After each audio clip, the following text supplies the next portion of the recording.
Alrighty, and here we go for the very exciting rematch of Akuma Blades versus Waste of Potential, and for the first time on the Sugar Free League stream, I'm joined by Supa Sugoi. How are you doing tonight, Supa? I'd be doing a lot better if my team didn't lose in their finals in an hour and a half. Oh, yeah, that would certainly help, I suppose. Well, right out the bat here, I should say, we're seeing the Taric ban. Obviously, the Soda Taric is something that I know that you love raving about. You want to talk about that a little bit? Okay, so the Soda Taric lane, it's just a scaling lane. That's all it is. It's just a really safe scaling lane. It's like Vladimir on two champions. Like, that's basically what it is. Personally, don't like the strat. I think AP Sona, you're kind of just wasting your time, in my opinion, just because her AP ratios on her Q did get nerfed a couple years ago now, actually, and they just never really bothered.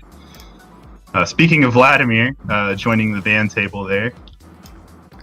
Yeah, no surprise. I never want to see Vladimir in any of my games, and any games I watch, anything like that. And we do notice, because of the whole situation that did lead us here with this series, that Akuma Blades actually does not have legitimate bans. So that's why we're actually seeing, the things like the Teemo and the Mordekaiser and stuff.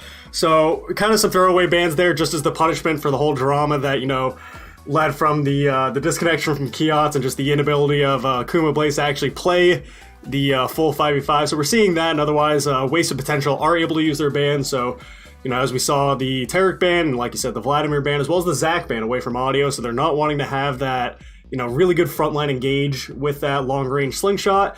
And two really highly contested, or actually I'll just say the one highly contested pick of the Hecarim for Waste of Potential. We're seeing more than likely audio up on the Jarvan.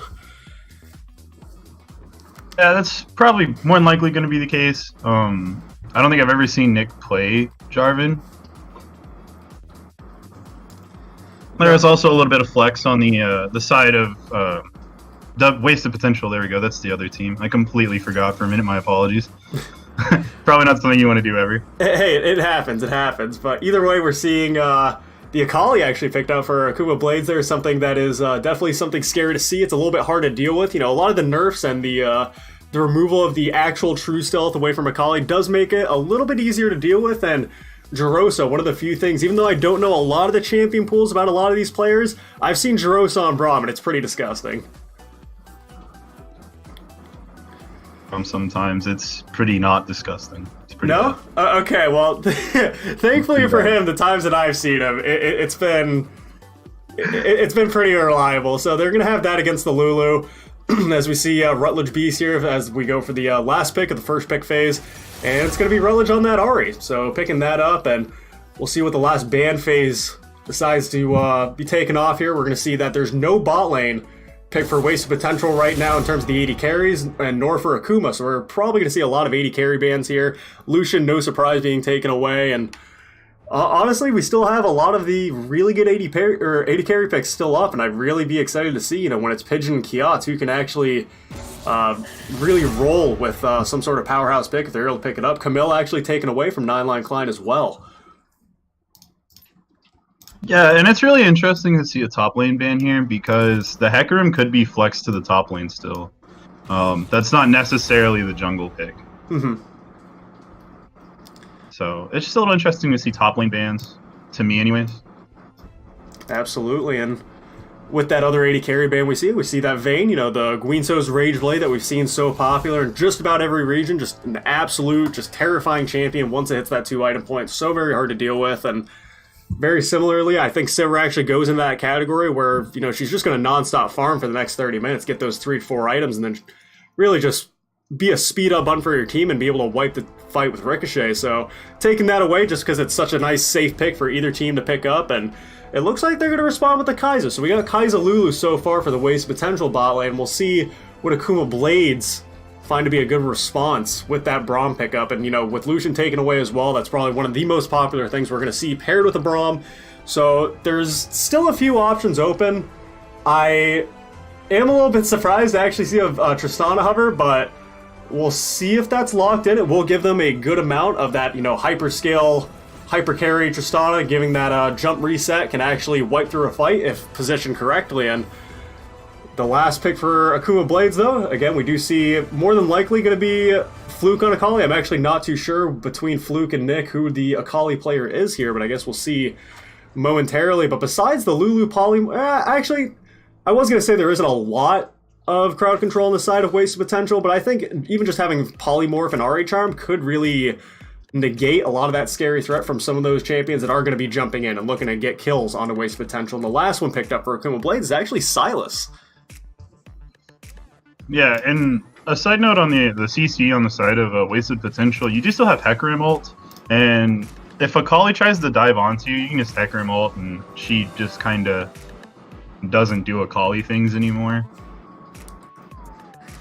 That's fair enough to say, and I guess adding a Kennen onto that as well, you know, if you're trying to hide in her shroud there, you just turn on the Slicing Maelstrom, you know, what's the Akali going to do if she doesn't book it out That's there? my R key here. Yeah, like, it's something to worry about, especially when you, like, the amount of dive that Wasted Potential have, actually, you know, you got the Kennen Slicing Maelstrom to get in there, you got the Hecarim that's going to be with the Onslaught of Shadows getting all the way deep into the backline, even Rutledge, if he's actually trying to, you know, use his Spirit Dash aggressively and go for more of picks instead of repositioning, and even Kai's Killer Instinct. They have a lot where if they actually get the momentum in a fight, they can keep going and going and going. And, I mean, Akuma Blades, you know, they do have the Tristana jump reset and Akali that's actually just ever so elusive as well. And Silas can also be, you know, depending on what ultimate he steals, it can also turn the tides of a fight. But I think overall, both compositions are pretty even matched up so far. Yeah, I think both comps are pretty solid. Oh, sweet God, what's happening? Dude, what is... Oh my god. Alright, this is kind of tilting, I'm not gonna lie. Dude, I think I'm gonna be dead serious when I say this. I think at least... I want to say like 60 to 70% of every SFL game I cast is typically like, it has to be remade like this, and I never understand how hard this could possibly be. One of the things that I thought was interesting, and I get it, sometimes it doesn't show up until the spectator delay actually starts to tick down, but I actually saw Papa Skips with the exhaust there, which, obviously, and you can have a different opinion on this as a support, which I'd love to hear, but just when it comes to the exhaust versus Ignite in the bot lane, I mean, obviously it's composition dependent, and you do have certain threats that can really be negated with the usage of an exhaust, but I think Ignite is just far more valuable in almost every situation. Me personally, whenever I take exhaust, I have to say it like that because X-Ranger is probably watching and he'll flame me for saying it how I say it. Oh, okay.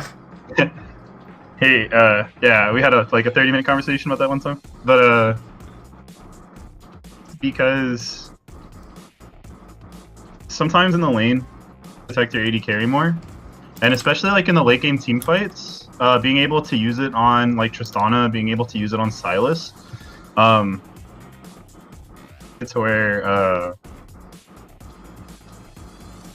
basically just make it to where your AD carry doesn't die through the fights, or it can make it to where whoever, you know, is carrying doesn't die through the fight. Is better. But sometimes exhaust is the summoner spell you want to take just for the potential to keep your AD carry alive. That's fair. And, you know, especially like you said, you had a lot of things to worry about, kind of like the Akali and Silas, so... I think it's mainly just to ensure the laning phase goes smoothly, especially with the Braum. I mean, Lulu can just W the Braum, and it's not an issue. But his passive still stays on you. And I think that's what they basically want to try to mitigate as much as possible, is that ability for Anna to be able to jump in there after getting hit by, I think it's called Frostbite, whatever Braum's Q is called. Mm-hmm. Well, what are they're trying to mitigate that as much as possible. I was going to say, though, when it comes to this matchup, and I can't remember exactly, my memory isn't the best, but was Papa Skips actually playing for this original series in terms of support? Because or did Angel. They have Angel? Okay, so they had Angel in, so now we're actually seeing Angel out and Papa Skips in support versus Jerosa, which I think is a little weird.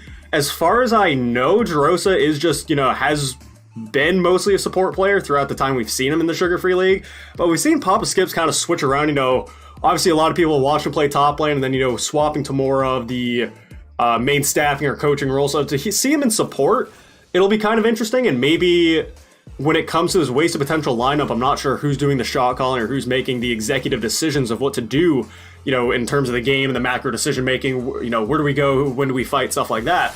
So I'm interested to see if Papa Skips, being the coach and obviously being the one that, tries to help out their macro decisions out of game, and I guess in Champ Select when it comes to draft as well, I want to see if maybe waste of potential, they might actually, depending on, who is shot calling, if it does help having Papa Skips in that role, if that actually ends up being a little bit better for them. I'm not sure how it's going to work. I'm not sure for the side of Akuma Blades either, who the shot caller is. And I really do think when it comes to team synergy, I mean, you can have the best players, right? You can have 5 totally individually talented players. You could put them on all their comfort picks and everything. You could give them the best opportunities possible.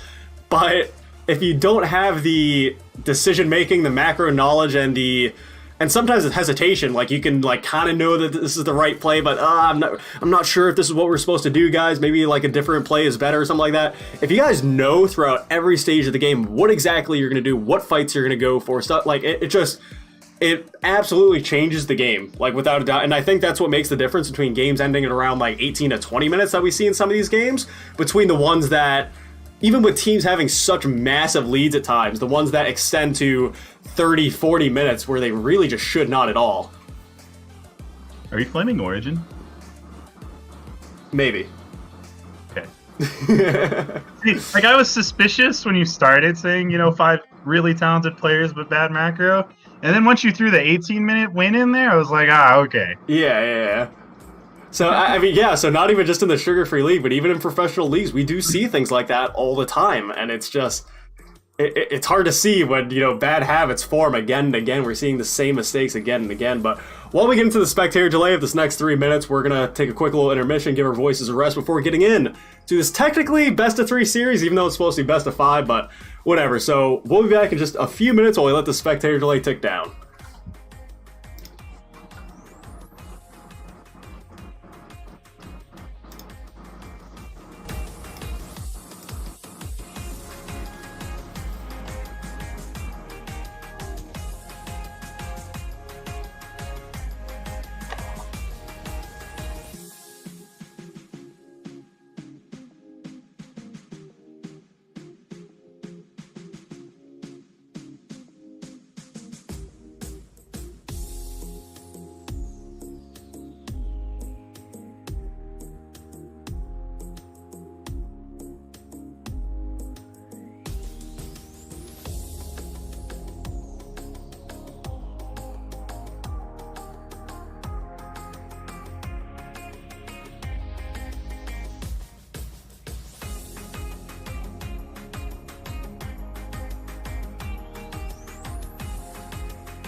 Alrighty, and here we go, getting into game here. Now, while I set stuff up and I just have to fix a few things up, Supa, tell me some things that we really need to look out for this game. What do you think for each team, I should say? What are the different win conditions? What are some of the things we need to look at? Who are maybe some of the players that are going to be the keys of this game?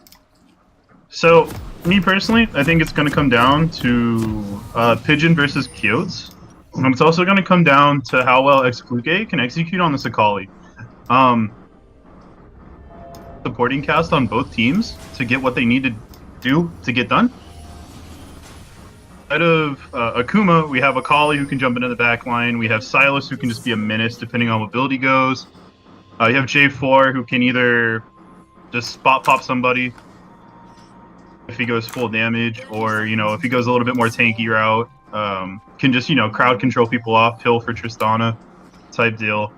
And then you also have like the same thing on the side of wasted potential there. You have the Kennen ult, you have Hecarim ult, you have Ahri charm, Lulu just generally being Lulu. Does Kaisa do Kaisa stuff while trying to help this Ahri do Ahri stuff? And we're already seeing a little bit of, I can't even say aggression, just getting those early river wards down to make sure that each team can get that priority on Scuttle Crab. Obviously one of the most important things of the 2019 jungle, and right now we do see the bot lane of Wasted Potential going to get a ward on that bot river, more than likely, if they can actually get away with that. We see Keelt's actually, depending on where this Hecarim starts, even a little bit of a cutoff if they can get away with that. Obviously, the Braum level 1 is just so very terrifying, can really do a good amount of damage for even walking a lane, but looks like Hecarim is actually going to start for the Wolves. I'm not really too sure on Jungle Pass or anything like that. I'm not sure how common that is, so I guess we're at a little bit of a disadvantage being bot lane players, huh? Okay, so actually, I did talk to a jungler. I want to say actually last night, and they were telling me about some different paths you can take. Starting Wolves and then going over to one of your buffs, or starting Wolves and then going over to, as Hecarim is here, he's going over to his Raptor camp now. I can't remember the exact reasoning, but it basically it just gets those camps to respawn faster, I think, or something like that. I can't really remember the real reasoning. You can do. That's all.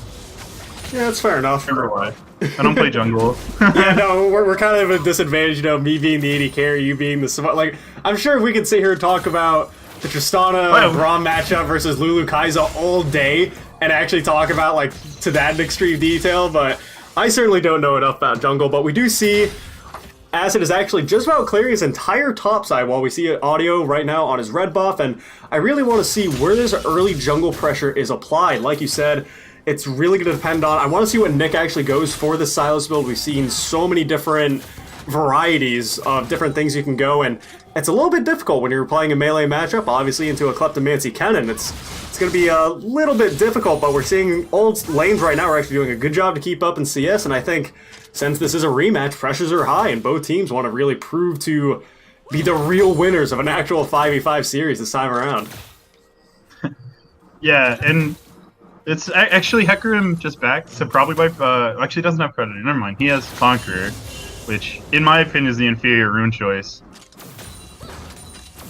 Play Hecarim and I don't play jungle, so I don't know. But I want to say just... Yeah, like, as my educated guess, I'd want to say that Predator Hecarim for jungle is better, but if you're taking it up to the top lane, where you can actually abuse that Conqueror a lot more often, especially in those early 1v1 skirmishes up in the top lane, I think it'd be a lot more beneficial, but again, it's kind of hard to tell. We do see that audio as well in the Jarvan has taken that Conqueror, and from the leagues that I've seen, from watching the small amounts of LCS and LCK that I've seen, just, again, a lot of these bruiser types of champions, even being taken into the jungle, are still going Conqueror and just showing how very good it is. And we see Nick up in the top lane getting a lot of damage off of a Klein here. Klein holding on to that flash is going to be able to escape there with his E, but it's probably going to push it back out of him if he doesn't really, he does have that ward in the river, but it's very risky as of right now. But Hecarim is on the bot side, so maybe safe for the meantime. Yeah, and the Conqueror J4, I believe, is if you want to go the more tanky route. True damage off of Conqueror anyways. When it comes to Hecarim, I think Predator Hecarim is just infinitely more terrifying. Like, as a support main, there is nothing more terrifying than hearing that whistle come out of nowhere when you have no vision on anybody. Yeah, I can definitely relate with that. That's fair. Actually, Acid right now looking for something already on Fluke. Does get the Shroud down, and Rutledge is here to respond by getting very low. Fluke seeing what he can find. Jarvan is here as well. Doesn't quite find the EQ, but gets the slow down the shield. Nick is here as well. That's a very low Acid, and that's going to be him going down to Fluke for first blood over to the side of Akuma Blades. So good start. That was just really good communication on the side of Akuma, actually. Just, Fluke just getting in there long enough for... And then also Silas to show up. It's really good macro. Just walked right on down. Yep, it's good to have that team communication. You can tell when it comes to the differences of games like these versus solo queue, you can tell that these players are talking to each other at some points. And Kyoto's actually going very aggressive with the Tristana jump on the Lulu there. Does get the E-pop there. It's a good amount of damage, and with Papa Skips having no mana, it's a little bit hard to stay in that lane. Does have one health potion remaining. We do see both Biscuits still in the 80 carries, but both the supports are getting pretty chunked out, so we'll see when they actually decide to maybe synchronize those recalls, depending on how they can push these waves out. We do see that the Brahms actually utilizing that minion dematerializer, and here's Nick going for yet another play on 9-line Klein. Audio is here. Doesn't get the flag and drag off. Klein does opt to use his flash to stay a bit more safe of a range. Doesn't want to give any more kills over to Akuma Blaze than they already have, and Jerosa going very aggressive, does get the passive off onto both members of Wasted Potential. Stun up on the Lulu. Another jump reset is going to result in Kiot's getting that kill. Another jump on a Pigeon, but it's not going to be enough damage. Pigeon trying to trade back the best he can, but maybe not going to get anything out of it. Does proc that Kaiser passive, so Kiot's taking a little bit of damage, but nothing that they can't really take care of themselves. So that's already 2 kills for the side of Akuma Blades, looking very good so far, and we'll see if they can actually get this momentum rolling. We do see an Ocean Dragon up as well. And it was actually interesting that that fight there in the bot lane. Both supports ended up burning exhaust there.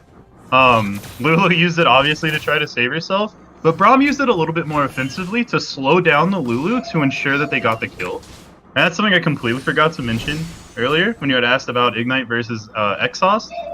Sona, who has a built-in movement speed debuff, so kind of forget about that at times.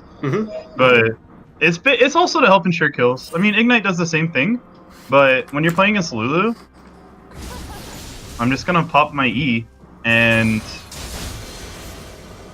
it said, you didn't Ignite me, because Ignite doesn't shields. Yep. So. And when it comes to using Exhaust aggressively, I very much liked it more.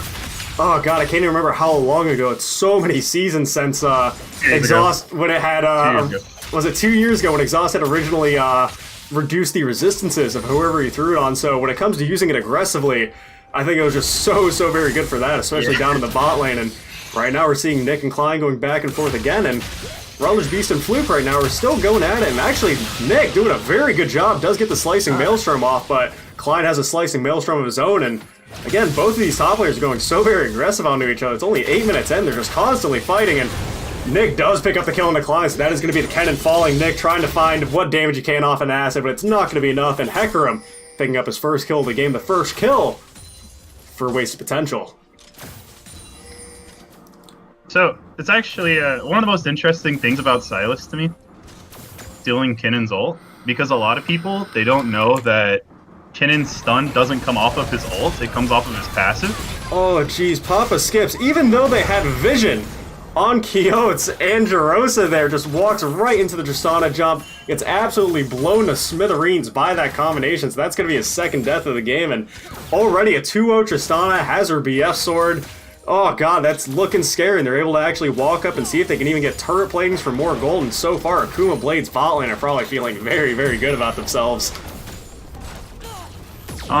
Yeah, I mean, that's just really questionable. I don't think Lulu respected the slow off of Tristana's jump. If it does land on you or around you, it does slow you.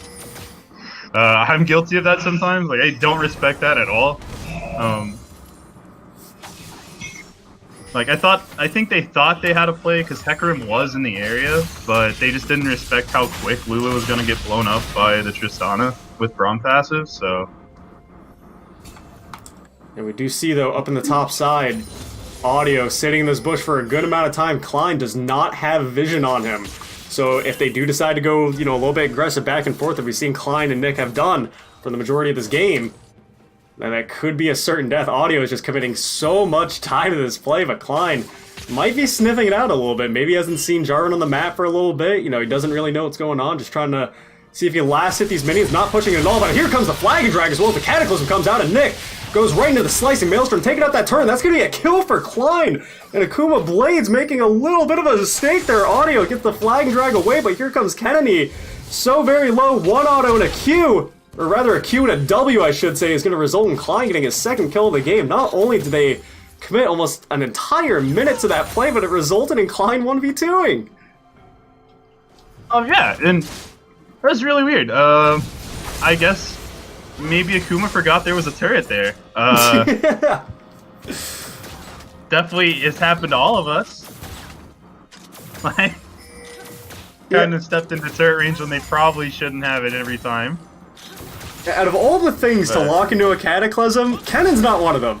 It's one of those situations where it's like, you know, a Kennen gets ulted by a Jarvan, it's like, I'm not locked in here with you, you're locked in here with me. And not only that, but Nick also went in, because, you know, you're like, oh shit, my jungler's going in, I really need to follow up and actually make this play happen, and then they just both end up killing themselves. And speaking of killing, Kyolt's yet again jumping in, Papa Skip's getting low, and a stun is actually going to land on the Pigeon there, gets knocked out by the Bromwolf, but Luluwal is going to save her just a healthy amount, has a shield as well, so not any kills are going to fall down the bot lane, but Jarosa and Kyolt's being so, like, they know their place right now. They know the lead they have. They have the Tristana with the BF Sword and Pickaxe, and not only that, but the Berserker Greaves to boot, and they have Audio yet again with one of these bush plays down here in the bot lane. They don't have vision on him, so we'll see if they actually step up. Meanwhile, Rutledge just landed the charm on a Fluke, and he's actually, even though I'd say Akali is leading in CS, but we've seen a good amount of harass coming out from Rutledge, and we do see the Glacial Augment, so once that Hextech GLP does come out there, we will see a little bit more utility coming out from the Sari, but right now I'd say it's a pretty even matchup there.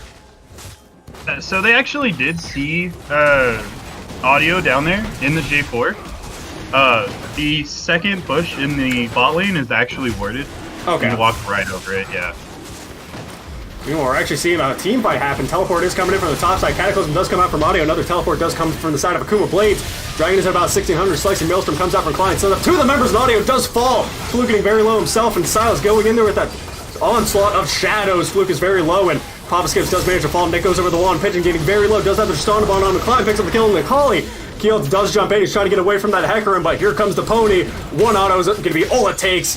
Acid. Klein chasing Nick, and that's going to be another kill. It's going to be a double kill for the Cannon, and oh my god, an explosive team fight resulting in an ace for Wasted Potential. And yeah, I don't agree with that call. It was kind of greedy. You had to have known that the members of Wasted Potential were at least going to be walking to that area. I just don't agree with that call. I don't think maybe Akuma didn't believe that they would dedicate TPs to that play. Early Ocean Dragon, that was kind of questionable in my opinion. Maybe they thought they had the time.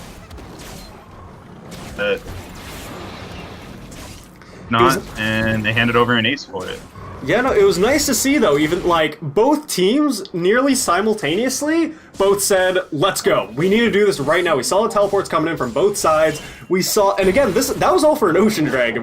This wasn't for a mountain, this wasn't for an Infernal, that was just for an Ocean. And not only did Wasted Potential pick up that ace, but they also pick up the Dragon as well. And Fluke here in the middle lane with Rutledge, Electrocute. He's got a lot of damage from that Akali, despite having that X-Tech GLP slow from Rutledge there. And Keelts does have Infinity Edge finished, while Pigeon does have his Storm Razor as well, so both AD carries do have that item finished. You know, having that tier 2 boots on the Tristana does lead her to have a little bit of an advantage. Klein going back and forth with Nick here, a little bit of a vision war up in the top side. You see the blue buff is going to go to Fluke there, help with that energy regeneration, and so far right now the gold is in the favor of Wasted Potential.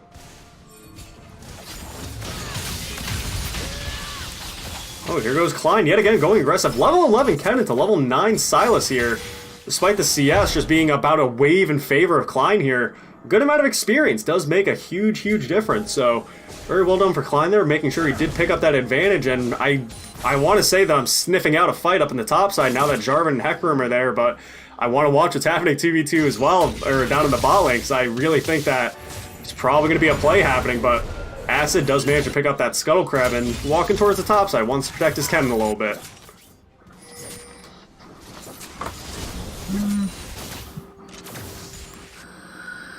Being that far ahead of the Silas in levels and EXP is going to be huge. All impact on the game now, but you can already see Kinnan just zoning him off the wave. All Kinnan has to do is press his E, I think it is, where he goes into like the little ball or whatever.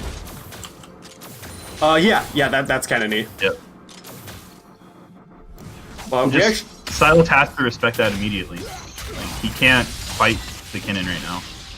Absolutely, we're seeing, even as he's farming under tower, he's getting poked out so very heavily, and we did see, whether it was intentional or accidental, we do see the Rift Herald was popped in the mid lane. We see a good flag drag landing onto Rutledge, and Spirit Dash away does get him to safety. Onslaught of Shadows does bring Audio a little bit closer, and Fluke picks up the kill into Rutledge, but Acid is on a rampage with that Trinity Force finish. He's looking to see if he can find off Fluke, and another kill for Acid so far. 5-1 on this Hecarim, looking so very scary. Maybe looking for a third kill.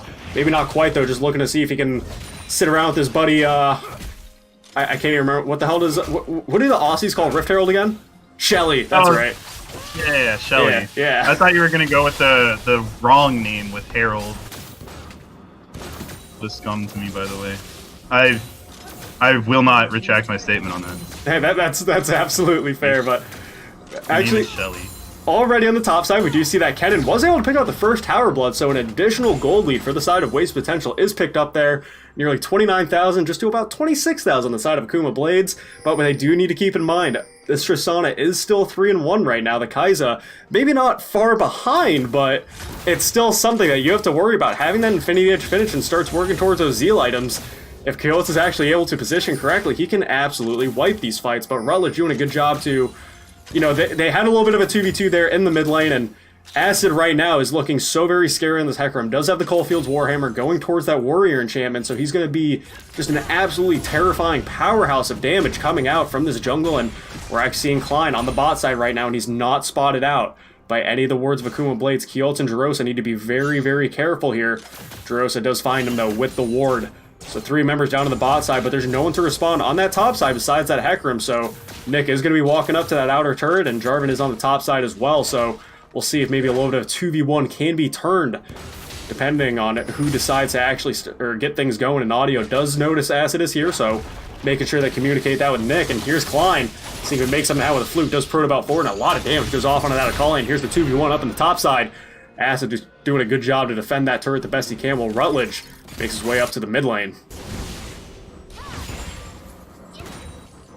So this rotation of Kinnan's is actually pretty interesting to me, as it looks he's going for a flank here, obviously, but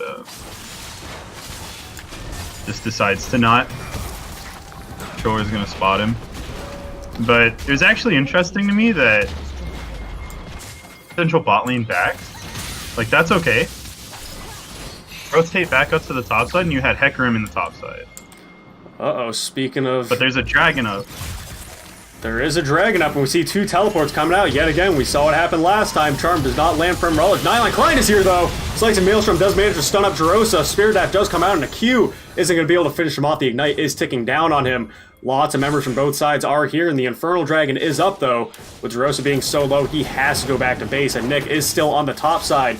Teleport is available. Fluke is here, clearing out the vision, but this looks like an uncontested dragon for Waste of Potential, picking up their second of the game. Yeah, and they just put the members of Akuma just a little bit too low for them to do anything to contest that. There's just really good execution on the side of Waste of Potential, in my opinion. They knew what they had to do to pull the trigger on that play. Very good execution. Oh boy, Onslaught of Shadows. Pure Acid is dominating when it comes to the Hecarim and AD carry matchup. Poor Keolis stands no chance, not even at his outer turret, but more towards his inner. Gets immediately picked off there. Warrior is finished on him. We see the challenging spike come down. The Killer Instinct from Kai'Sa does come out. Audio is going to fall, and Acid is godlike. So we do see a teleport coming out. Nick is here on the Silas. Does manage to get the knock-up and the stun up on the Acid. And, Pigeon is here to get the damage. See the Onslaught of Shadows coming out from the Silas. Heal does come out from Pigeon, but Nick very low, and Pigeon does finish off the kill into Jerosa. We see the stopwatch coming out from Nick to buy him a few more seconds. Heal from the Silas actually comes out. A lot of sustain does manage to come out, but Fluke is here, does pick up the kill on a Pigeon Wall. Meanwhile, Waste Potential, two of the members here on the mid do pick up that mid lane outer turret. Papa Skips and Rutledge trying to respond the best way they can, and 9line Klein up on the top side as well.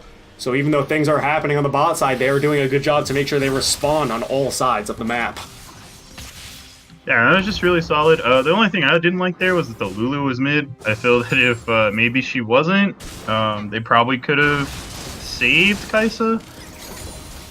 I mean, absolutely. You still have, you know, the Lulu ult available, you know, Wild Growth, you have the Exhaust, like, all those things, had it been on the bot side, it definitely would have prevented some of the deaths, but it is nice for them to pick up the neutral objective. You know, you still have to count your blessings, and again, right now we're seeing, I hate saying this in a competitive sense. I love saying it in solo queue because I think it's more true than anything. I don't think it's as true in competitive. But take a look at this jungle difference right now. 7-2 on this Conqueror Hecarim, has his Trinity Force finish, has his Warrior Enchantment, even as the Jorum's Fist and that Ruby Crystal getting even healthier. And meanwhile in the Jarvan, we're only seeing him work towards the, oh god, I can't remember what that item is now. I just absolutely blanked out. Big Jarvan. Audio is going to be a big Jarvan when he actually does. Gargoyle Stoneplate. Gargoyle Stoneplate, thank you. So he has that Warrior, or excuse me, not the Warrior, he has the Cinder Hulk, so, you know, as you said, he is going for that more tanky build to, you know, go with the Conqueror, going to be doing that true damage anyway. But god, Acid right now, level 14 to level 11 audio. Yeah, and I mean, especially in, like, the early stages of the game, in my opinion, especially with something like Akali, something like Silas, who doesn't really get tanky until the later stages of the game, after he has a couple items. Just being able to punish those, like, champ picks really efficiently. Also, Hecarim is pretty good into J4, in my opinion, just because you can knock him out of his flag and drag, you can get out of his Cataclysm pretty easily. Or if he, like, locks you in Cataclysm, you just beat his face in with the Hecarim circle thing. Whichever ability of the circle one is. Pretty sure I don't know what it's called. Yeah, I don't know what it's called because I'm usually dead before he does that. So I don't ever really pay attention to that. It never pops up in my death recap.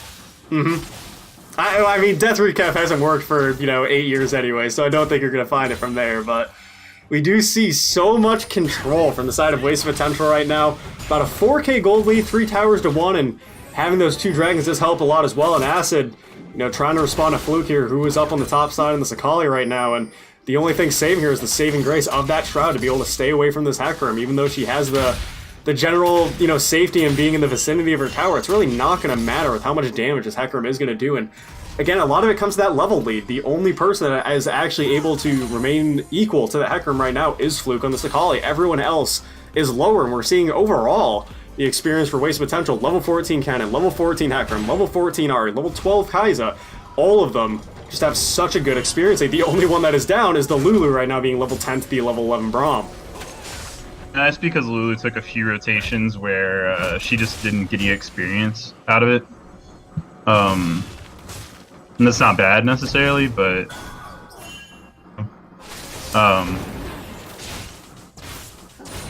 I do like how warded everything is on the side of Wasted Potential. They have wards literally everywhere. Like, even Silas bot side was sitting on a ward. Like, who wards that bush? Who wards that bush? Yeah, vision is definitely the key to a lot of these games here, especially in a competitive sense. If you have the knowledge of where people are, you can very much take advantage of that. Right now, we do see 3 members of Akuma Blades are on this top side, while Dragon is getting pretty close to spawning here. And if Wasted Potential are able to pick this up, it will be the 3rd Dragon of the game, the 2nd Infernal, which I think is even more important to worry about. So right now, again, it's going to go uncontested again. You have 4 members on the top side, and Silas, you know, it doesn't even look like they're probably aware they're taking it. Oh man, I wonder where they are. Dragon just spawned. Yeah, they're taking Dragon, but they're kind of just standing like a deer in headlights right now. Yeah, and I mean, that was just a really awkward rotation because they knew the control ward was there in the river. So they knew they were going to get spotted when they went to clear it. And then also, you know, they have the Wasted Potential has the Scuttler in the topside river. So again, they were going to get spotted out. The rotation for me, like, why? I mean, obviously they can't fight them right now. Let's just be real. They probably would lose the fight. To fall completely 100% in place for them to win that fight. just So- because of the Hecarim at this point. If you're on the side of Akuma Blades, what are you relying on to get back into this game? Are you just hoping that your Tristana is able to farm up items? Or are you gonna say, oh, it's gonna be the perfect team fight that wins us this game if we actually get like a perfectly coordinated, synergy going on? Or how do Akuma Blades get back in this? So I think it is going to come on the back of the Tristana. Like I said at the beginning of the game, it's going to fall on Tristana. It's going to fall on Akali. You don't necessarily have to team fight, but Akali has to find those picks. Tristana has to get to those items, and that's basically that's the win con at this point for Akuma. They just have to find those picks because in a straight up 5v5, I feel Waste Potential has a little bit stronger just because of. Their mid laner is that more team-focused mid lane option instead of, Akali who's just assassin, gonna jump in and hear somebody.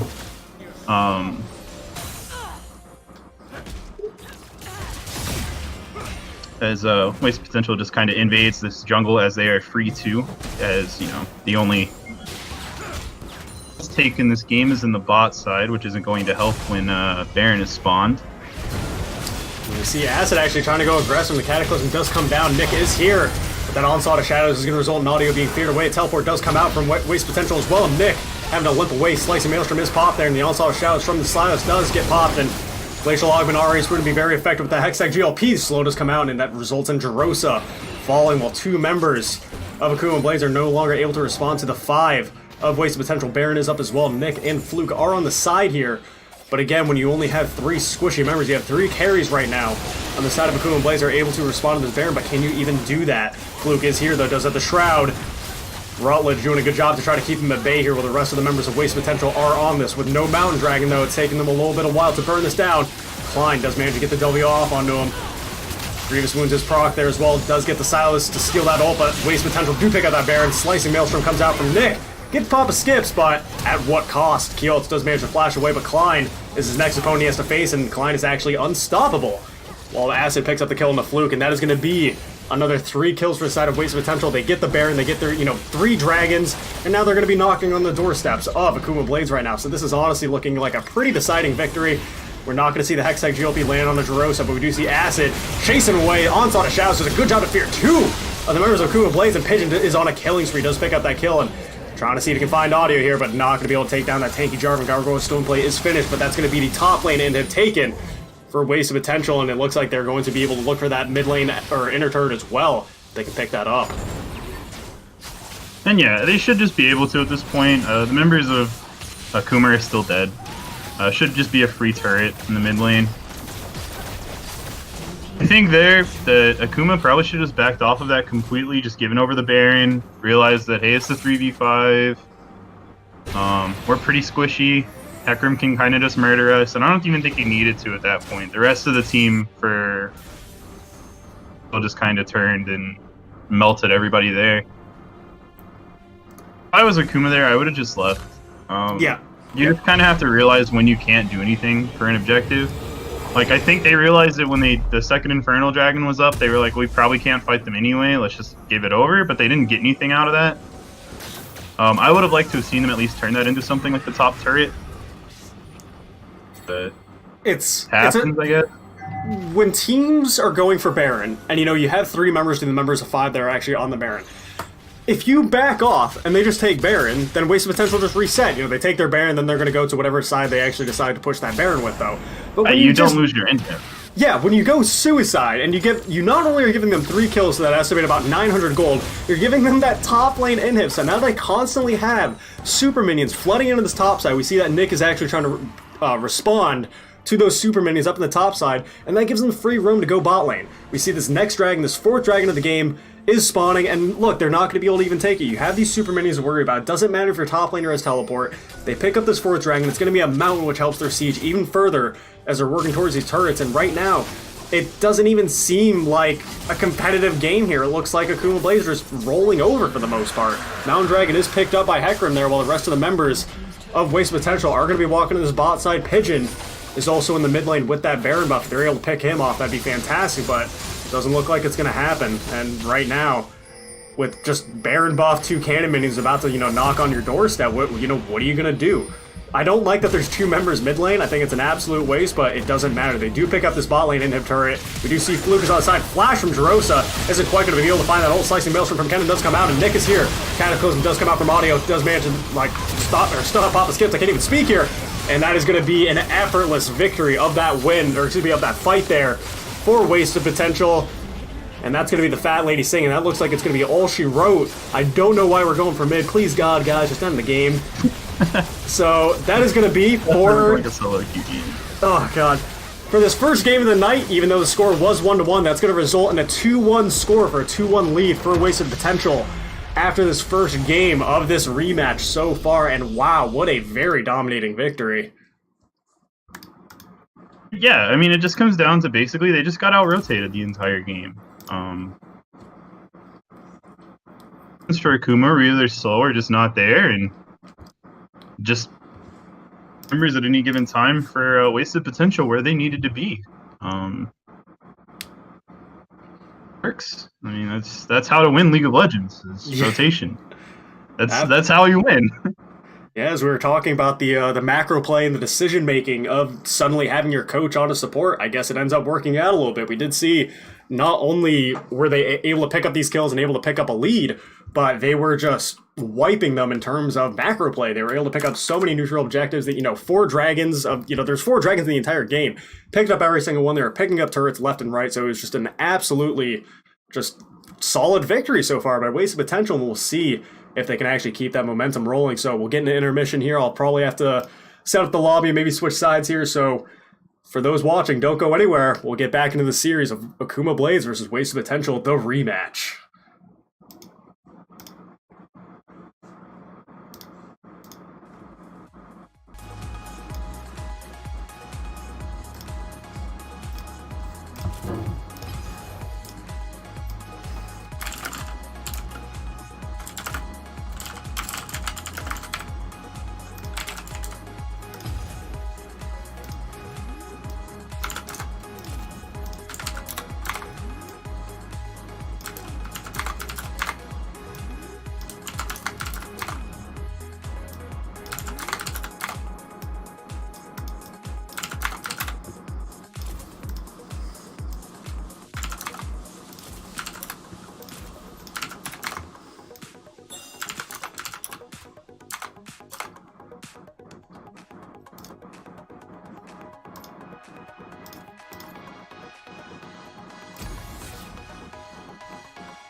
Yeah.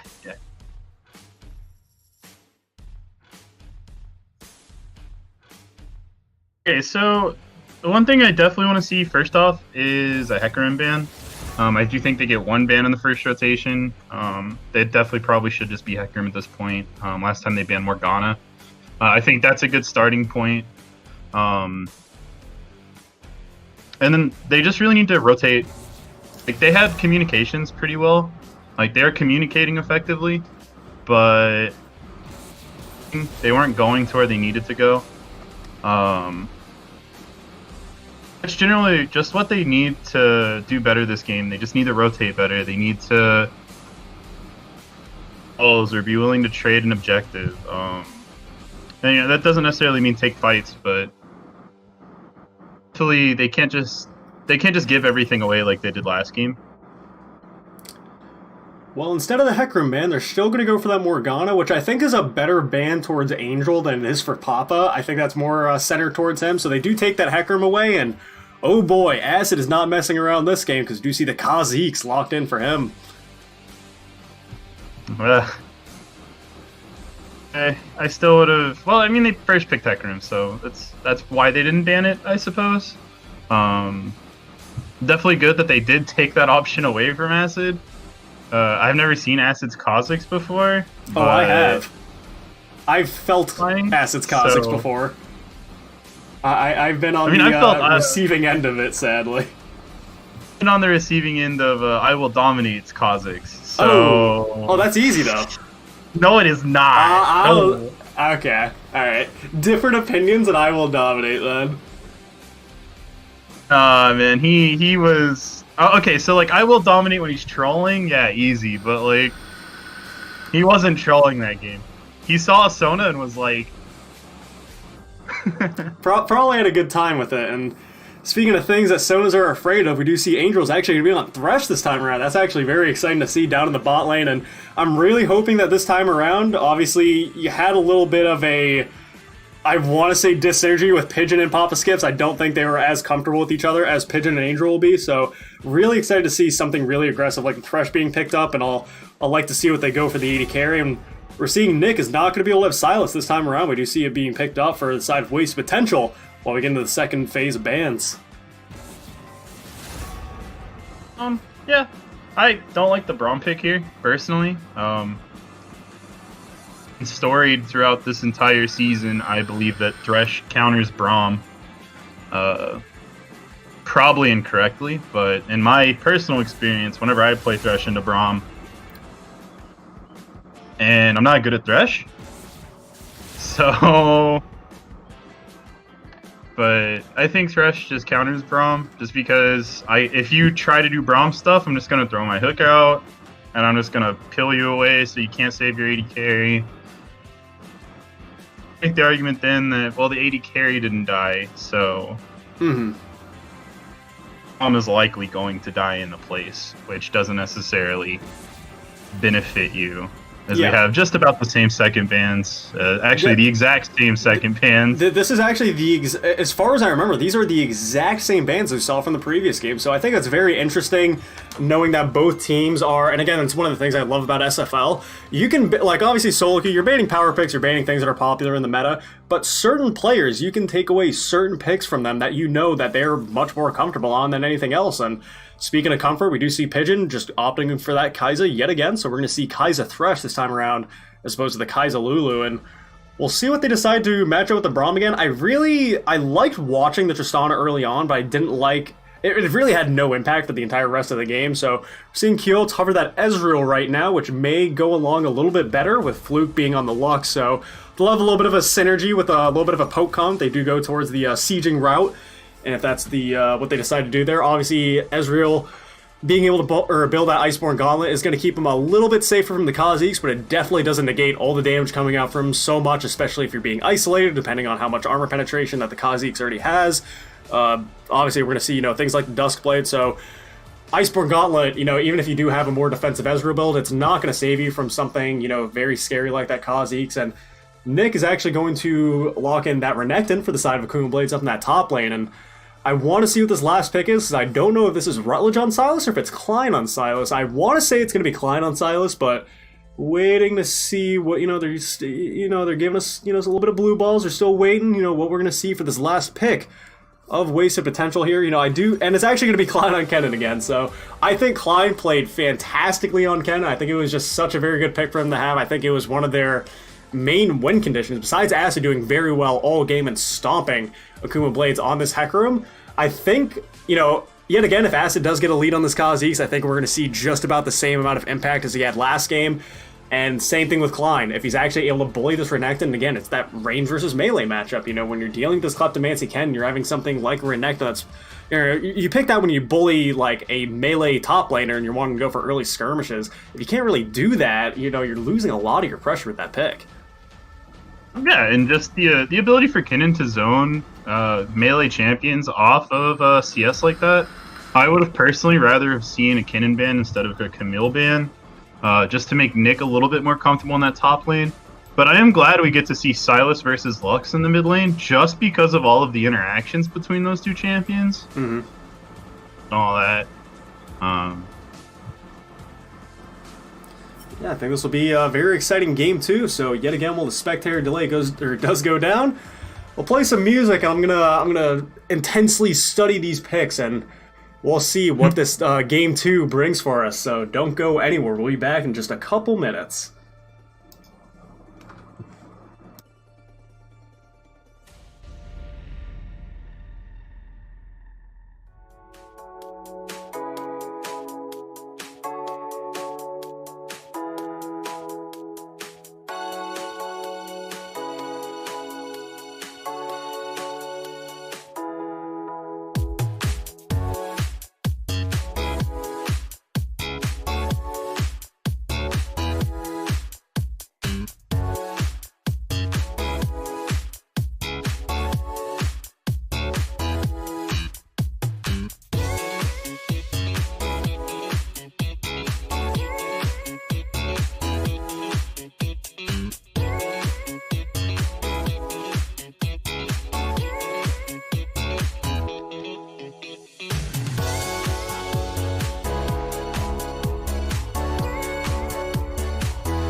Alrighty, and getting in to game 2 here of Akuma Blaze versus Waste Potential. We're seeing the same sides as last game and a few of the same picks. Again, we're seeing Pigeon on the Kai'Sa yet again and Klein on the Kennen up in the top lane. Audio taking away that Hecarim from Acid, who this time around decided to go for the Kha'Zix, and seeing Fluke on Lux this time around. I really didn't like Fluke on the Akali last game, even though it was a pretty good matchup in terms of like 1v1 in the mid lane. We saw, good trades going back and forth, but I really do think the Glacial Augment Ahri proved to be a little bit more of a factor. And again, as usual when we get into these games, looking at it right now, is there some sort of hope for, I guess, either team? Because again, it's no team's game right now. What are the important things what are the win conditions for each team, I guess I'll ask. Okay, so in my opinion, you have to get Renekton into a spot where he can handle the Kennen. You have to keep Acid reasonably down. Obviously, you can't dedicate your entire attention to him, or else every other lane is going to go to shit. But I can say that, right? Yeah. No, dude, you're fine. No family-friendly tag on this stream. But just kind of have to keep Acid relatively down, I feel. They can't give over kills to him. Set up the top lane to where he can do stuff. I think the bot lane, they're playing Ezreal Braum. It's one of the safest lanes possible.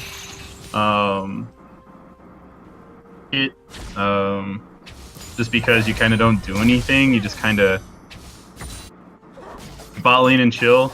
Yeah, that's all you do. Yeah, just farm it out. Wait for Ezreal to pick up the various items of whatever Sheen item he decides to go, whether it's Trinity Force or Iceborne. I can imagine this game, even though it's a lot of AP from the side of Waste Potentials, being that Kennen, the Sylas, even the Kai'Sa to a certain extent, I still think it would benefit you to have the Iceborne Gauntlet, not just for the armor and the defensive stats that you get with that.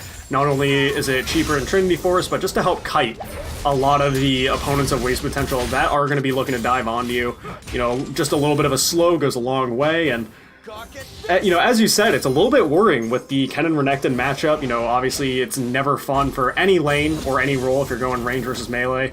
So I still think right now if Klein, even if he just goes even in this lane, we saw how much of an impact he can make in the mid to late game with this Kennen. So I think it is an invaluable pick for Waste Potential for him to be on this. And as you said, I really don't think taking the Camilla away is probably the right choice. Even if you are if the entire intention is giving Nick a safer lane, take away the Kennen, but Acid already doing a good job to get that first Dark Harvest stack of the game, applying some pressure to the mid lane of Fluke there, and no Summoner spells burned yet, but Fluke already getting quite low in this lane. Yeah, and Kha'Zix just sat there and had the patience. We saw him in the bush there, towards the river, the bot side river of the mid lane there.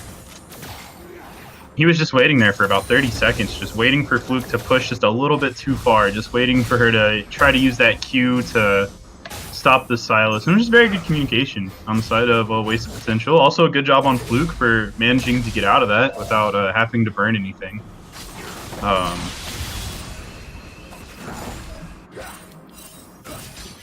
Big wet noodle fight top side there. Not a wet noodle in the mid lane, though. Pure Acid all ready for his second gank of the game in 4 minutes there. Does result in Fluke having to flash away and get out of the very dangerous combination that is that Kha'Zix and Sylas already. No Ignite was thrown down by Rutledge, so he still has that in his pocket if they actually do decide to go for a play again. And Fluke, especially in an immobile mage like Lux, really needs to be careful of her positioning. Just really needs to, just safely farm. Just wait, kind of like the Ezreal thing. Wait till you get your items. You gotta work towards that lost chapter, so you can get that Luden's Echo and all the other things that will result in you doing so much damage later on in the fight when it comes to, Final Spark and all the utility that Lux is able to provide. And, she just has to respect the fact that, Kha'Zix is camping her lane at this point. Especially with no flash now, you definitely have to be mindful of where Kha'Zix is. But Kha'Zix still kind of can kill you. That's really not enough to stop Kha'Zix from killing you, especially with the Sylas right there to down. Just definitely have to be mindful of that. Now, obviously, I'm never going to turn down the opportunity to talk about Ezreal, so here I go. As you said, with the super, super safe lane of the Ezreal Braum, and not only that, they even went with the safer Summoner spell choice of that Exhaust as well.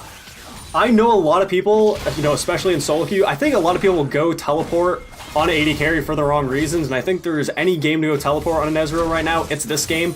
Not only that, but with the more aggressive lane being this Kai'Sa Thresh, you know, they are looking, maybe not in these first few levels, but, you know, as the minutes start to tick by, they're wanting to look for these 2v2 skirmishes early on with or without the Kha'Zix helping them. So I think if Keyleth is actually able to afford it, and I think, you know, this goes for solo queue is competitive, I really do think that him opting for the Sheen first, as opposed to, you know, going for the tier for the early stacks, would be a lot more beneficial, because, hey, let's say they do end up in a, whether it's a 2v2 with 2v3 versus the Kha'Zix, or a 3v3 if they have both junglers down to the bot side, I really do think having that damage from the Sheen could end up making a massive, massive difference. So I really don't want to see him go tier. We do see the Arcane shift forward, Lantern does bring him safety, Hecarim wasn't even there, so that was just a very aggressive play. Final Spark does come out from the south to see if he can poke out Fluke. But here's Hecarim on the bot side. Audio is coming in, does have the Braum passive on Pigeon, but it's going to expire, and he's going to be able to maybe turn this a little bit. As it is here, no vision, and here he comes. Audio does manage to flash away. No ghost on this Hecarim. Does manage to get the safety. No kills going down just yet, and it is just about dead even in gold right now. But right now, already wasted potential. 6 minutes in, going for this Ocean Dragon. Fluke does spot it out, and we'll see who's able to respond. We do see another aggressive Arcane shift forward. Does manage to pop that Essence Flux. Gets some mana back there, but Fluke looking very low. Could very easily get popped by various members of Rutledge, and there it is.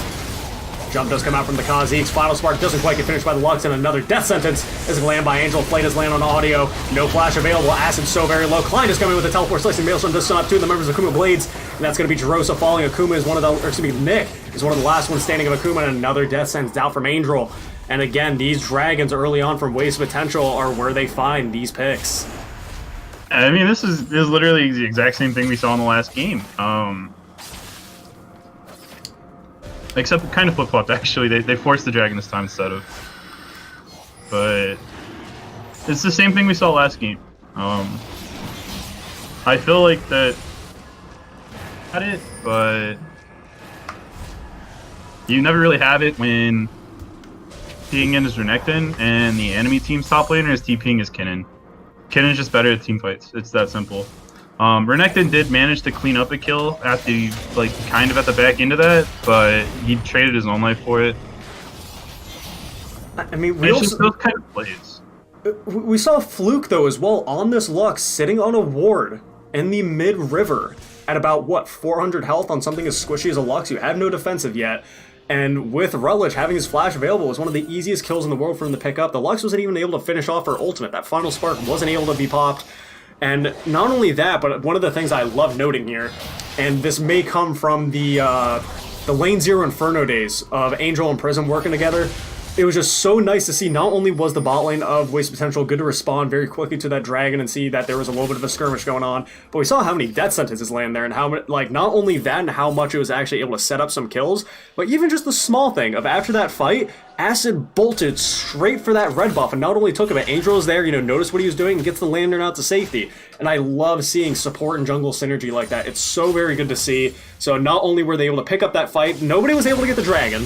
So that dragon is still up for the taking of either team, but even just starting to take the buffs out of that Hecarim, it's making a difference in experience. If you see the Kha'Zix is already level 6 to level 5 on Hecarim.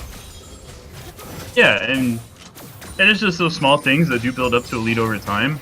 You know, that one camp, definitely, especially a buff.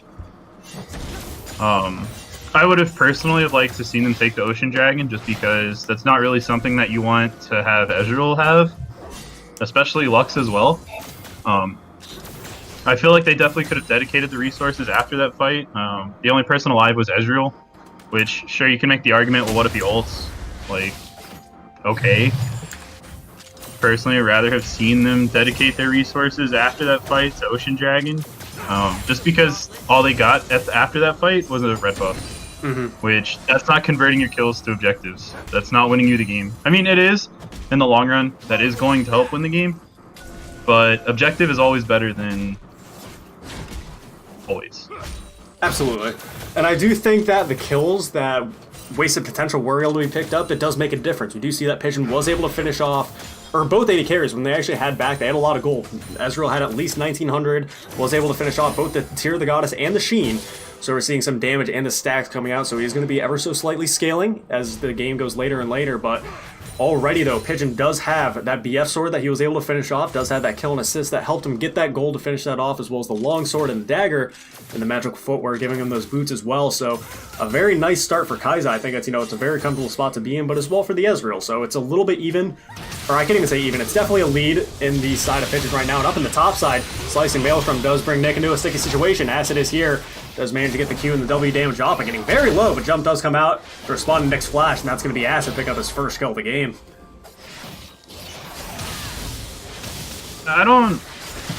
Nick, I mean, he is getting CS this game, so that's at least something, but at the cost of pushing up that far. Especially, I mean, you did have the ward in the river, but if Kha'Zix is coming to your lane and you have half HP, about that, like, you're probably gonna die. Yeah, just leave. Yeah, like, it's that easy, honestly. Like, if you, oh no, I have to miss. Like, I've been playing with a gold AD carry friend of mine, and there was a time where he's sitting there with like 50 health as Sivir, and there's like a massive wave of minions, and I'm like, dude, you need to recall early, right? He's like, oh, but look at the wave. Look at the CS that I'm missing. I'm like, dude, and then he ends up dying, and it's like, dude, is it really worth going for those like 5-6 minions to give 300 gold to the enemy team? The answer every time is no. Meanwhile, on the bot side, we're seeing some skirmishes back and forth. Death Sentence from Angel isn't quite going to land. But again, both of them going so very aggressive. Quixote is pretty much arcane shifting off of cooldown, and that's a personal trigger for me. So, even if you, like, whether you... What if it's 5 or 6 cannon minions? Are you really going to try this with me, Supa? Dude, come on now. But I mean, greed is so very important. Are you telling me you're not going to enter 5 or 6 cannons? Ooh, speaking of inting though, Jaros is getting very low. The Ignite is taken down onto him, but both junglers are here. Onslaught of Shadows is going to have to be used to get to safety. Killer Instinct from the Pigeon does actually come very close to getting a kill, but the Exhaust does manage to save him in the nick of time. Flash forward while he's taking a turret shot. Does manage to pick up the kill on the Quixote, and Rutledge is here.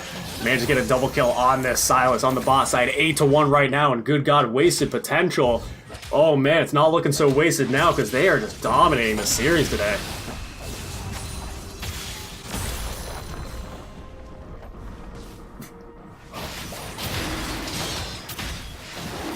Otherwise, though, the members of Waste Potential yet again going for a dragon, just as we saw last game with the 4 dragons before.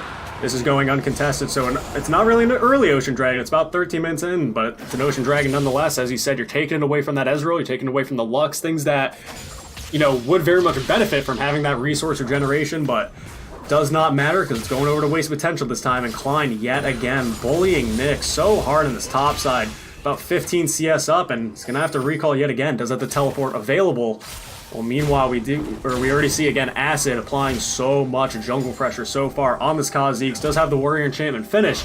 Always seeing Audio skipping over that enchantment, going towards that Trinity Force before anything else. Yeah, and I mean, where is, Kha'Zix spending his time versus where is Hecarim spending his time? And Kha'Zix knows where his win con is. His win con is shutting down this top lane to the point where he can just teleport in and press R and the fight is won. Especially with Nick pushing as far forward as he is most of the time. We haven't seen it in a minute just because he's laning against Kennen, and Kennen is just like, I don't want you to push right now, and he kind of can't. Yep. Kha'Zix's just been all over this map. Got the early lead for, well, not really like a lead, but definitely put pressure on mid. Has definitely been making this bot lane kind of scared. You can call it a lead. Take a look at the gold. If I love being able to just. Yeah, there's 4 kills on the Silas. Yeah, that's a bit of a lead. When you have 4,800 gold on a Kha'Zix compared to the almost 4,200 gold of a Hecarim, I'd say it's a lead. I'd say it's a pretty considerable lead. Not only that, but he does have his Warrior Enchantment, does have that Serrated Dirk, so it's going to be even more damage with that armor penetration, or rather lethality, I should call it, coming out from this Kha'Zix. So if it's... Again, we do see the Iceborne Gauntlet finished on Quixote, so it's going to be a little bit more survivability on the Ezreal, but good God, poor Fluke. If she gets caught out, if there's even just one isolated Q damage that lands onto her, I can't imagine that this Lux is going to be able to survive in a lot of these team fights. Even if there's small skirmishes, it's so very scary. You do have the barrier, which is fantastic. It is a good defensive summon spell to take in these types of situations, but Kha'Zix, we do see, is on this mid side, not going to be able to find the Silas knockup, but does not matter. He's going to be able to... One thing a lot of people, they kind of like disrespect about Lux is her shield for W. Yeah. That's actually one of the biggest shields in the game. Even when you have it like one stack, just because of how it scales off of AP, it's like a 300 HP shield after your first item. Like, it's a shield that procs twice as well. Disrespect that, and that is potentially how X-Fluke lives through these engages from Kha'Zix and Silas, but... Meanwhile, on the bot side, Jerosa seeing if he can make a play happen, knowing that Audio is here for the gank, but not able to find the Brommel, and, you know, it's going to be responded to with instantly. Acid up on the top side does secure Shelly. So they do have that for further using there. We saw last time it wasn't really utilized to its full potential. It was popped in the base, and it was able to get the mid lane turret damage, but here's the isolated Q damage. The bind does land from Lux, but here comes the damage from the Kha'Zix. That stealth is going to help as well. You're not quite going to be able to find him. Now Arya Flash does manage to buy him some safety. The Lux bind does hit an Audio. Actually coming in there. Very well done by Fluke to actually stay alive there. I'm actually blown away that she was able to do so. And not only that, but it does finally pick up the second kill of the game for Akuma Blades. But up in the top side, though, First Blood turret is getting very, very dangerous for the taking. Audio notices this as well, but he's only level 9 to Klein's level 11 Kennen right now. Does have the Proto Belt finish as well as the Sork Shoes, while Nick only has his Black Cleaver. And when you're playing versus Kennen, you know, he's not going to really have that much armor anyway. I'd probably prefer, especially when you're going against like this heavy AP composition, even something like a Hex Drinker definitely could have benefited you a little bit more, even just in this, whether it's in the survivability of the lane or just for the usage of it throughout the entire game once you actually do get that to a Maul of Mount Mortius. But right now we are seeing the top side, it is about a 20 CS difference, so Klein doing a good job to win that range versus melee matchup, but it's a bit even in CS in the mid lane, despite Rutledge being 4-1 right now on this Silas. And down to the bot side, Ezreal's still scaling, you know, he has that tier, and again, the Iceborne Gauntlet is finished and sitting on about 1700 gold as well, so he will have that man immune to be able to go back and buy, but does not matter. A huge amount of gold is going to go over for Waste of Potential, picking up that First Blood turret right now, 31k to about 26, nearly 27, so it's looking good for Waste of Potential, but right now it's still anybody's game. Yeah, and I was actually just about to say, as long as these outer turrets stay up on the side of Akuma, they can just kind of sit back and farm a little bit safely. But then again, right as I thought that, of course, Kennen walks up to the top turret and is just like, I like that, I think I'll take it. Every time, right? Yeah, no, it's hard. Again, do we see no turret platings were taken by anybody on the side? Or, God, I wish they actually had that like on the UI. I think Lux might have actually been able to have some in the mid lane, but for the bottom top side, you know, in a meta where turret platings are so important, almost as valuable as kills, with how much gold they're granting, if you don't pick those up, that's a lot of gold you're missing out on. More gold is accumulated, though, there in the mid lane, with that tower being taken out, so that's one other outer turret that Waste of Potential are able to pick up, so Fluke is a little less safe now, and Pigeon finishing off the third. So with these neutral objectives, they're doing such a good job, one by one, taking these out, and they're picking up their second dragon of the game. To be fair, it's only that Cloud Dragon, so it's not, you know, as scary as the double Infernal we saw last game, and the third dragon that is going to be spawning is going to be another Cloud Dragon. So again, once you get to that 2 Cloud Dragon point, you do notice it makes a very considerable difference. But right now, it's, as we said time and time again, Akuma Blades are just looking lost. Yeah, I mean, they're just not where they need to be at any given point. Yeah, partially it comes down onto Audio, or whoever's shot calling. I assume it's...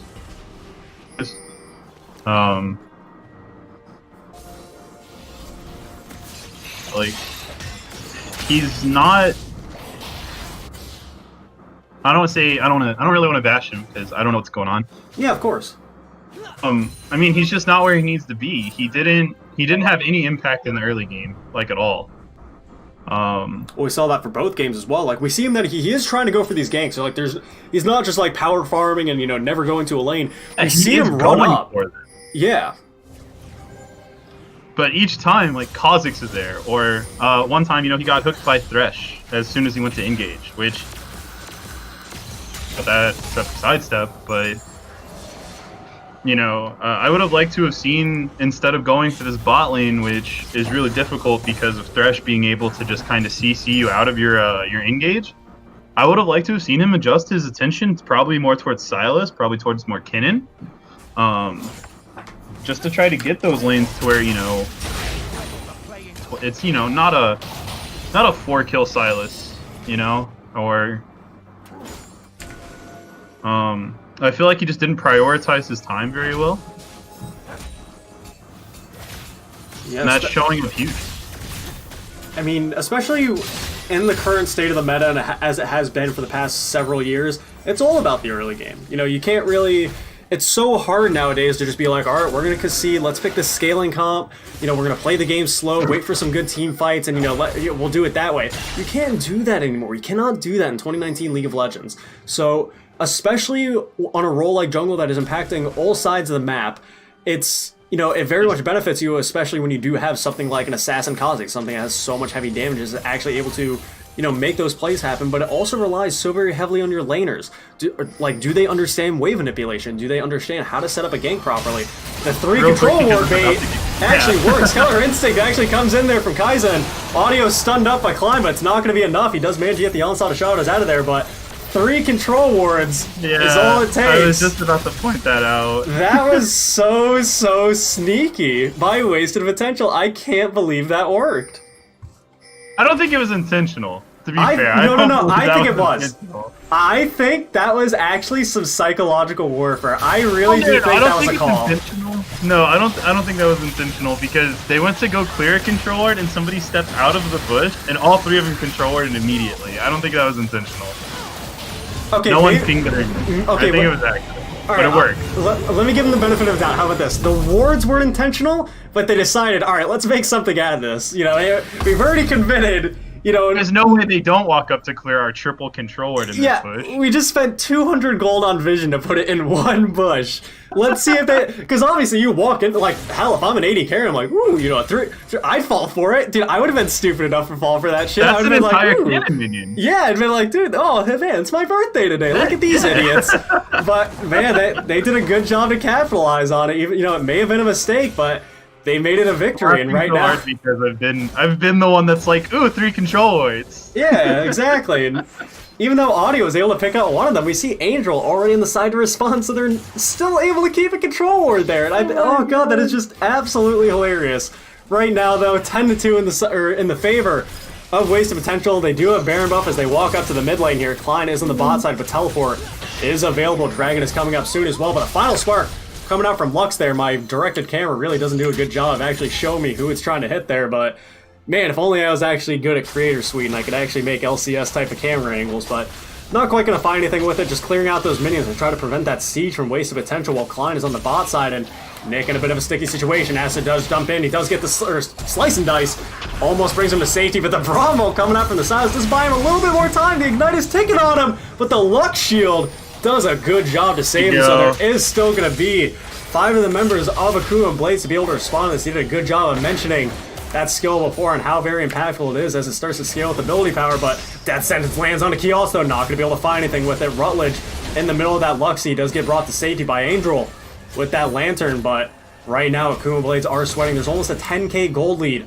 on the side of Wasted Potential, having that Baron buff right now. Angel constantly looking for these hooks to see if they can make something happen. They did have it on the Ezreal, but that's not something you want to engage on. He still has the Arcane Shift to bring to safety. You still have a turret that you need to deal with. It doesn't matter if you have the Slicing Maelstrom or not. It's still, you don't want to take risks that are unnecessary, so they're just going to carefully siege up this tower the best they can, and we'll see what the engage is going to be to actually pick up this next fight. We do see 2 of the members of Wasted Potential picking up this next dragon. It's going to be their second cloud of the game, and then more than likely it's going to be one of the final sieges possibly for this game. Yeah, and I mean, the shining light here is that the 2 dragons that they got weren't infernal this game. Them being cloud dragons doesn't really impact the game a ton. Like, obviously, faster rotations to places a little bit faster. That's always appreciated, but it definitely doesn't have the impact on the game that, say, like Double Mountain or Double Ocean or even Double Infernal would have. Wow, looks like Akuma and Blaze are actually going to be the one to start this next fight. They do pick up Angel with the onslaught of shadows, does manage to flash over the wall, brings him to safety. Lantern does bring Pigeon to safety as well. Nick is on acid, but he's getting tanked out very low by this acid, or by this Kha'Zix. Acid on Kha'Zix. There we go, the Braum passive is on him. Ooh, very good flash to be able to avoid that. What probably would have been sudden death had Keoth landed that Mystic shot there, so it's better to be on the safer side of that, and something I'm very happy to see is it does look like that Keoth is going to go for that Luden's Echo as opposed to that Blade of the Ruin King in a more heavy AD build. So they are really banking on this Ezreal and probably, you know, more than likely the Lux to be able to scale into the mid to late game right now. So once he does have that finished off, he's going to be a terrifying hybrid threat carrier to deal with. But so is Kai'Sa, does have the Guinsoo's finish as well as a Storm Razor and working towards that Infinity Edge ever so slowly. Right now, though, it's a 10k gold lead solidified by Wasted Potential, and right now Akuma Blaze just aren't able to find anything. They almost found Angel there. Very good Hecker Molt by Audio there to see if they can catch him out. Did have his flash available, though. Not only that, they try to get try to find a constellation for us. They're like, all right, let's get Pigeon now, but Angel's so very good on this Thresh, was able to bring him to safety as he does, or has done so for many of his teammates this game around, so very well done by him. And right now, it's, you know, they don't have the Baron buff available. They no longer have these empowered minions, but they do have this exposed inhib mid. Binding does land on, on Pigeon there. Lux doing a good job to chunk out Pigeon. It's going to result in him having to back. There is no lifesteal right now on this Kai'Sa. Flash actually comes out from Fluke right into a Kha'Zix. Barrier and the W is almost going to save him with that redemption, but not quite. Jaros is in a bit of a sticky situation now. Maelstrom comes out from Ken, flashing over the wall. That's going to be it, man. Audio does fall as well, and the last one remaining is Nick. Acid is actually going to fall to him. Such a big, scary Gator, but is it going to be enough? More than likely not. There's still 4 members of Wasted Potential as they go for this mid inhib, and it probably looks like the game. There are 25-second death timers on the Akuma Blade side, and again, they're knocking on these turrets. I can't imagine the Gator's going to save this. No Flash does have the teleport available. Let's see if he can get in there with that teleport. Slice and Dice does come in. Stun does land from the cannon. Pigeon doing a good job to focus that turret down, and that's going to be it. 3-1. A very dominating victory, and this is how I wanted to see Wasted Potential win. I didn't want to see any of that 45 bullshit. I didn't want to see that's how finals actually ended up. No, that right there was a well-deserved series by Wasted Potential. There is no doubt in my mind that they can actually sit there tonight and actually feel better about themselves and say, we actually won that game. Those were 5v5 games, and that was just a very dominating series by them overall. Yeah, I mean, that was just domination from the word get-go. Both games. If I had to pick one player specifically that was like the MVP of this series in particular, I would definitely pick Acid. It was where he needed to be at just about every minute of that game. You know, that was just good jungler. Not to say Audio is a bad jungler. I don't want to imply that, but I mean, there is no doubt about it. You can say it's flaming, you can call it whatever you want, but when you have 2,700 damage on a Hecarim to the 14,000 of a Kha'Zix, no one was able to touch this Kha'Zix damage besides that cannon. The most damage coming out from Akuma Blades was that Ezreal, but he wasn't able to take off in time. And with the momentum that Wasted Potential were able to accumulate in these games, there is no question that they actually deserve to win this series. So I think it was very well played by them. I usually try to compliment both teams and say, both the teams played well, they did well in the series, and, even for the losing team, they did a good job to stay in and stuff like that. I really can't say this for Akuma Blades this time around. Both games, maybe for when the series is 1-1 because the night of which, this rematch had to be made, maybe that one game was looking a lot better for them. Maybe it was the tilt from having to, know they have to actually make this a rematch and, this is actually a very deciding game with how the seeding is actually going to be done. But it's so sad because they, I haven't seen a lot of their games. I don't know much about them as a team, but man, they just really didn't seem all there today. Yeah, I mean, it just looked really rough, just the entire series. It never really looked like they were on the same page. Like, there was a few calls where they showed up, but actions were just lacking. Each individual player kind of did. That was just kind of questionable. I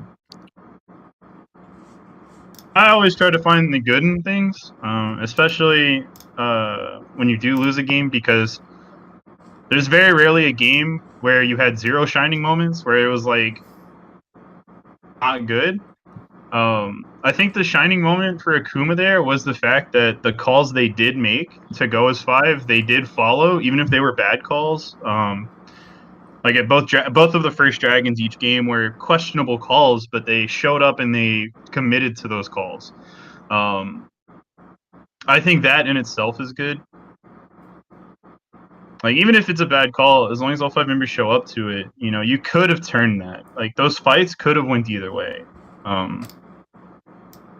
There was a lot of members on both sides that were like really low. Like, it's not like both of those fights, were everybody had full HP bars. There was a lot of really low. Like Kha'Zix was 1 auto from death in the second game there at that dragon fight. It's a little bit of a something positive to go on. They did have pretty solid calls that everybody did show up to. Ultimately, they just couldn't do it, I guess. I'm back. Yeah, I was about to say, I'm going to cut you off because I don't know how long the sneaky bastard has been in here, but we are welcomed by Deep. Deep, hello. Were you watching that entire series? And if so, what are your thoughts? What do you think, from an outside perspective here, what was going on in those games? Well, it was, I think Akuma was just picking really bad fights for their compositions. Like, both dragon fights, they were like, alright, well, we lose early fights against this really fed Hecarim, but why not, dude? That's what it, felt like to me. I was watching, and then this Hecarim just cleans it up, and I'm like, alright, well, that's game now. He can't kill Hecarim anymore. Yeah, no, it just seemed... they were trying to find opportunities. There's no doubt about that. They were trying to, constantly be like, how are we going to find this? Who's going to win? Who's going to win? Who's going to win? Can we actually find our, way back into this game? And even just looking at the gold values of the players of Akuma Blades versus Waste Potential, everyone was so much more fed. It's not even just in levels or items or anything. It's insane that it wasn't just like one player solo carrying these games. It was every member of Waste Potential playing so very well, and just a well-fitted glove, just a good, well-oiled machine to bring this, series to a victory. And I really, I was one of the ones that when this entire thing had to happen, with the 45s that had to go down, Keel's not being able to connect to the game and stuff like that, I was one of the first ones to say this is bullshit. To be, maybe if it's a regular season game, yeah, whatever, stuff happens, we have rules to follow and stuff like that. But I didn't want to see Wasted Potential win because they, there's almost every situation, if it's a 5v4 in a competitive environment, the team with 5 is going to win. So I'm glad that this time around they earned their victory. They came in and said, because I know a lot of people on Wasted Potential were kind of upset about this having to happen, so I think they can finally rest easy and be like, all right, we proved it to you guys. There, you happy? We won. I was gonna say, looks like you're gonna see Waste Potential win either way. Yeah, that was it was a good 2 games from Waste Potential though, for sure. Because even when their bot side fell behind in the first game, they played around the top side correctly and getting them into the other lanes, which was really clean. And then I think the second game was like Akuma feeling really down. They're like, "Oh man, we got this rematch just to get shit on the first game. All right, let's just try to capitalize on mistakes, And I think they had a couple misplays that led to them losing. Absolutely. Well, either way, I think it was a very well earned victory, and I think that Akuma Blades definitely have to go back to the drawing board because I really think there is just so many key weaknesses, so many mistakes that had happened, and I really do think they definitely need to be addressed. I don't know what the coaching staff or anything like that is like for a majority of these teams. I know the Waste Potential situation, but man, I use the reference of a deer in headlights because that's what it looked like from the start of the game of game 1. They're just like, oh god, they're winning, So yeah, it also didn't help that Akuma only had 1 ban to work with in the first draft. Kind of toss that out there. The fact that they did lose bans, which not saying there's anything wrong with that. I feel they probably should have. Yeah. That's a call I definitely agree with. but that definitely doesn't help. Anytime you can only ban 3 things instead of 5 things, it's going to hinder you in game. It's definitely especially going to hinder you in draft. I think, like, with the way it played out, that first game, they needed to, after the first game, like, they needed to reprioritize that Morgana ban if that's how they're going to play it out. Because while Morgana is threatening, because they prioritize getting away the Heck Room and still banning the Morgana, even though the Cannon was as big of a problem as the Heck Room in the first game. So I think if you prioritize the Heck Room, you take away the Cannon with a ban, and then force Waste Potential to play something different and not a completely, like, same comp that they were pretty much just running just with a Kha'Zix. Yeah, I agree. Like, there was no reason to ban Camille. I mean, yeah, we've seen Nine Klein's Camille, but it's not as impactful as something like a Kinnan, in my opinion. And it probably would have given Nick an easier laning phase just to be able to kind of run up on the Camille as Renekton and be like, hey, hater, and you're not. So Yeah. I think there's just a few missed opportunities on the side of Akuma that ultimately led to the series going in the favor of Wasted Potential. Yeah, absolutely. And again, really, there's not much more to say about that. I really wish it was a little bit more of a head-to-head, but it really just wasn't even in almost any sense of the word. So I'll start with you, Supa, if you have any other words to say before signing off, and then we'll head over to Deep if he has anything to say himself. So before we wrap things up, what do you have to say, Supa? Just that I'm looking forward to playing Free Tyler 1 next weekend. I know we got some spicy stuff we're working on the P5 side of things. I hope Free Tyler 1 has some spicy stuff. I do like some spicy stuff. Definitely looking forward to it. In cast. That's really all I can say. I hope everybody has a good night. Definitely hope that Akuma does rebound from this. I look forward to seeing them in the next season of the SFL if they do decide to stick around. I wish Wasted Potential good luck against Lane 0. Obviously, I wish Lane 0 good luck against Wasted Potential. No bias here. Against playing Sona Taric bot lane though, especially now that we have had time to see what beats it, I think teams probably should look away from playing it. My honest opinion, I don't think the lane is that good. Mm-hmm. But that's all I got. That's fair enough. What about you, Deep? I mean, I came in here by accident. Turns out we have a good conversation going. But yeah, I mean, I agree with the Sona Taric, but one of the things about the SFL, you can't counter the Sona Taric with the direct strategy we saw today in the EU finals because of the lane swap rule within the SFL. So that would be an interesting dynamic to add for sure. And then I think if Segoy is playing, don't troll, guys. You know what Segoy plays. And hey, are you giving away my strats, dude? Chill. I feel like it's the most obvious strat, but you know. I'm trying to dissuade them so they leave it open. Stop. Okay, Stop. buddy. But outside of that, you know, it was good chatting up with you guys at the end of the game. It was good seeing that both teams were able to get their rematch, and I'm sad to see Akuma lose, but at least, you know, the SFL was able to get them clean, nice quality games. Absolutely. Very well said by the both of you. So that's about it for the SFL stream. So for those that have watched this this rematch series, thank you so much for tuning to the Sugar Free League. I'm absolutely starving, so I'm going to sign off here with these two lovely gentlemen, and I'm going to get something to eat. So again, thank you so much for watching for those that have, and very good game to both the Akuma Blades and Waste Potential. And it's going to be very exciting to see the remaining games that we have for this season. So thank you so much, and have a good night, guys. Yeah.